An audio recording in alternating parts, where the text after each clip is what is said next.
Le livre de la vie. Comment écrivez-vous votre nom dans le livre de vie? La Bible révèle qu'il existe un livre dans lequel Dieu écrit les noms de ceux qui hériteront de la vie éternelle. Votre nom sera-t-il inclus dans le livre de vie? Voyons ce que dit la Bible à ce sujet. Bienvenue sur notre chaîne Éco-Biblique, Parole de Dieu. Si vous êtes nouveau sur la chaîne, n'oubliez pas de vous abonner, activez la cloche de notification pour recevoir de nouvelles vidéos comme celle-ci. Partagez les vidéos, laissez-moi un like et commentez dans quel pays vous regardez la vidéo. Bien. Commençons. La Bible révèle qu'il existe un livre dans lequel Dieu écrit les noms de ceux qui hériteront de la vie éternelle. Par l'intermédiaire de ses prophètes, Dieu a révélé l'existence d'un livre très spécial dans lequel il consigne les noms de personnes qui lui sont particulièrement précieuses. Ce livre, le livre de vie de l'agneau, n'est pas un livre physique, mais spirituel, et appartient à Jésus-Christ. Apocalypse 21 verset 27. On y trouve les noms de ceux qui sont considérés comme justes devant Dieu et qui, s'ils restent fidèles jusqu'à la fin, recevront la vie éternelle. Apocalypse 3, verset 5. Quand quelqu'un est effacé du livre, cela signifie qu'il est destiné à mourir pour toujours. Apocalypse 3 verset 5, Apocalypse 20 verset 15. Le livre de vie est mentionné pour la première fois dans Exode 32, versets 31 à 32, lorsque Moïse propose à Dieu d'être effacé de ses archives en disant « Je vous prie, car ce peuple a commis un grand péché, parce qu'il s'est fait des dieux d'or. Puisses-tu maintenant pardonner leurs péchés, et sinon, alors pardonne-moi maintenant grâce au livre que tu as écrit. » Mais Dieu répondit à Moïse « Celui qui pêche contre moi, je l'effacerai de mon livre. » Exode 32, verset 33. Aussi nobles qu'aient pu être les intentions du patriarche en essayant de protéger Israël, Dieu ne négocie pas le salut de cette façon. Qui est dans le livre de vie? Le livre de vie contient les noms de ceux qui se sont convertis à la voix de Dieu et ont consacré leur vie à le servir. Moïse, par exemple, savait que son nom figurait dans ce livre et, puisqu'Abraham, Isaac, Jacob et les prophètes seront dans le royaume de Dieu, leurs noms doivent également figurer dans les annales. Exode 32 verset 31 à 32, Luc 13 verset 28. Le Christ dit en outre à ses disciples, « Réjouissez-vous de ce que vos noms sont écrits dans le ciel, » et, dans une de ses lettres, l'apôtre Paul en nomme plusieurs dont les noms sont dans le livre de vie Luc 10 verset 20, Philippiens 4 verset 3. Qu'ont en commun les récipiendaires de Moïse et de Paul? Les anciens prophètes, patriarches et membres de l'Église de Dieu ont le don du Saint-Esprit comme garantie qu'ils recevront la vie éternelle dans le futur royaume de Dieu. 1 Pierre chapitre 1 verset 10 à 12, 2 Pierre 1 verset 21, Romains 8 verset 9 à 11. Avoir cette garantie est synonyme d'être inscrit dans le livre de vie. Malachie 3 verset 16 à 17. Quelqu'un peut-il être effacé du livre de vie? Dieu a été très clair à ce sujet. Quiconque pêche contre moi, je l'effacerai de mon livre. Exode 32 verset 33. L'Apocalypse révèle que si quelqu'un devait ajouter à ces choses les paroles de la prophétie biblique, Dieu fera venir sur lui les plaies décrites dans ce livre. Et si quelqu'un retranche des paroles du livre de cette prophétie, Dieu retranchera sa part du livre de vie, de la ville sainte et des choses qui sont écrites dans ce livre. Apocalypse 22 verset 18 à 19. En outre, la Bible dit qu'à la fin des temps réapparaîtra un faux système religieux basé sur le culte d'un seul homme, comparable au culte de Satan lui-même et qui séduira tellement de personnes que tous les habitants de la terre dont les noms ne sont pas écrits dans le livre de vie de l'agneau immolé dès le commencement du monde. Apocalypse 13 versets 8 à 13. Seuls ceux qui résistent à ce faux système inspiré par Satan recevront leur récompense. Apocalypse 15 versets 2 à 17, Apocalypse. Pour plus de détails sur ce faux système religieux, voir l'article que représente Babylone. L'espoir des fidèles.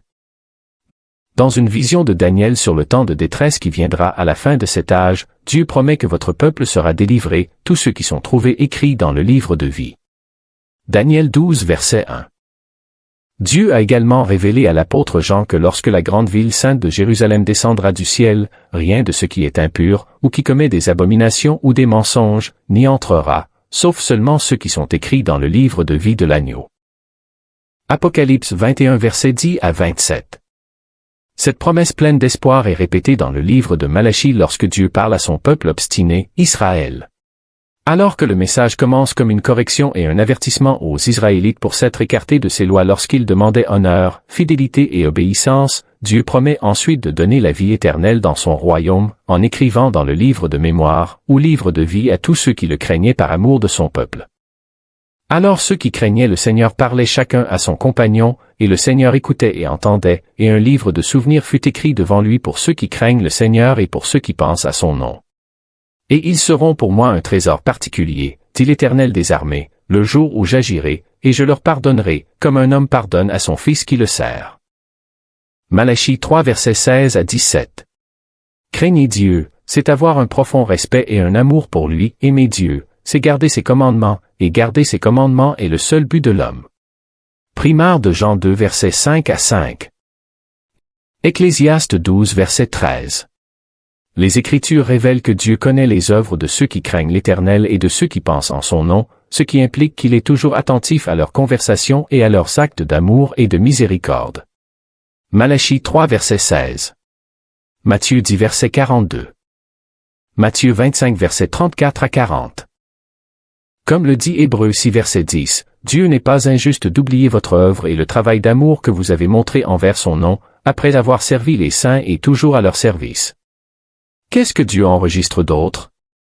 D'après ce que nous voyons dans la Bible, il semble que Dieu garde également une trace de notre lutte constante pour rester sur son chemin malgré la tentation et l'adversité.